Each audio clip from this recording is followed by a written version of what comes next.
மோசடி செய்தே மக்களை ஏய்த்தாய்.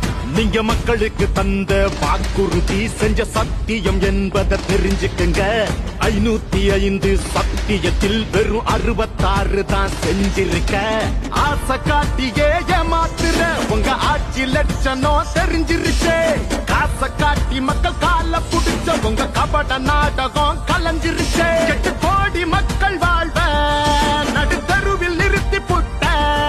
8 கோடி மக்கள் வாழ்வ நடுத்தருவில் நிறுத்தி புட்ட.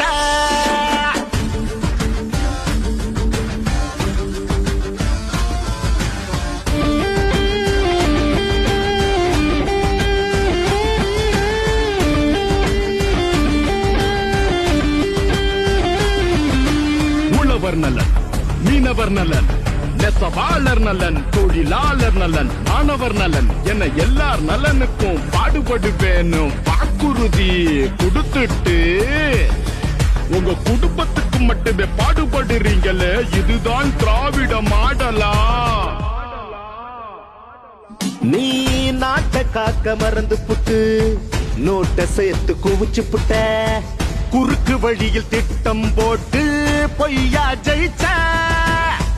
மக்களோட வறுமையத்தான் மூலதனம் ஆக்கிக்கிட்ட. வெக்கங்கெட்ட வேலைய செஞ்சு என்னத்தை கிழிச்ச.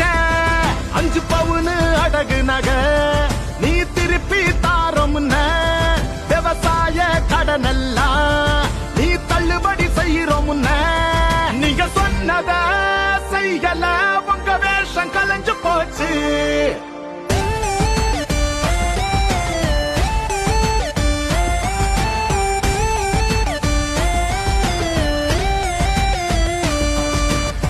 மாடு கோழி பண்ணி நாய் மட்டும் தான் காலம் காலமா ரேஷன் அரிசிய சாப்பிடுது. நாங்க ஆட்சிக்கு வந்தா மக்கள் சாப்பிடுறது மாதிரி தரமான ரேஷன் அரிசி தாரேன்னு சொன்னீங்களே. நீங்க தந்தீங்களா? இதுதான் விடியல் அரசா? நீ போடு முதல் கையெழுத்தில் நீட்டு தேர்வை ஒழிப்ப முன்ன கல்வி கடனை தள்ளுபடி செய்வோன்னு சொன்ன.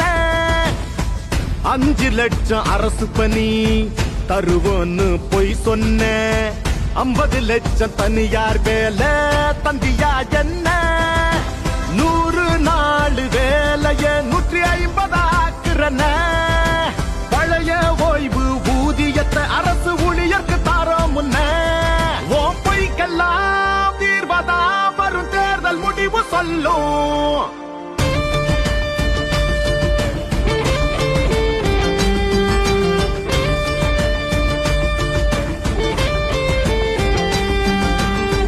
சிந்தி விளைச்சல் செஞ்சோம். அந்த நெல்லுக்கு கடங்கு கட்டி பாதுகாக்க வக்கில்ல. உங்க அப்பாவோட பேனாவுக்கு கடலுக்குள்ள 80 கோடிக்கு செல. இதுதான் தமிழ்நாட்டின் நிலை. மாதாந்திர கட்டணமா மின் கட்டணம் மாறும். 4 முறை ரேட்ட ஏத்தி எங்களை கொன்ன.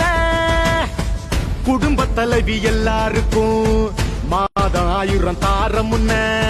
திமுக குடும்பத்துக்கே கொடுத்து முடிச்ச. பாவ முதியோர் உதவி தொகை ஏழையாருக்கும் கிடைக்கலையே. வீட்டு சமையல் சிலிண்டருக்கு சொன்ன மானியம் கொடுக்கலையே. ஓம் பொய்க்கெல்லாம் தீர்வதா வரும் தேர்தல் முடிவு சொல்லும். பொய்களை சொல்லி ஆட்சியை பிடித்தாய். மோசடி செய்தே மக்களை ஏய்த்தாய். நீங்க மக்களுக்கு தந்த வாக்குறுதி செஞ்ச சத்தியம் என்பதை தெரிஞ்சுக்குங்க. 505 சத்தியத்தில் வெறும் 66 தான் செஞ்சிருக்க. ஆசை காட்டியே ஏமாத்துற உங்க ஆட்சி லட்சணம் தெரிஞ்சிருச்சே. காசை காட்டி மக்கள் கால புடிச்ச உங்க கபட நாடகம் கலைஞ்சிருச்சே. 8 கோடி மக்கள் வாழ்வ நடுத்தருவில் நிறுத்தி புட்ட. 8 கோடி மக்கள் வாழ்வ நடுத்தருவில் நிறுத்தி புட்ட. தேர்தலுக்கு முன் வாக்குறுதிகளை கண்டிப்பாக நிறைவேற்றுவோம் என்று கூறி மக்களின் வாக்குகளை வாங்குவது, தேர்தலுக்கு பிறகு நிதிநிலை மோசமாக இருக்கிறது என்று கூறி வாக்குறுதிகளை நிறைவேற்ற மறுப்பது ஆகியவைதான் திமுகவின் இரட்டை வேடமாகும்.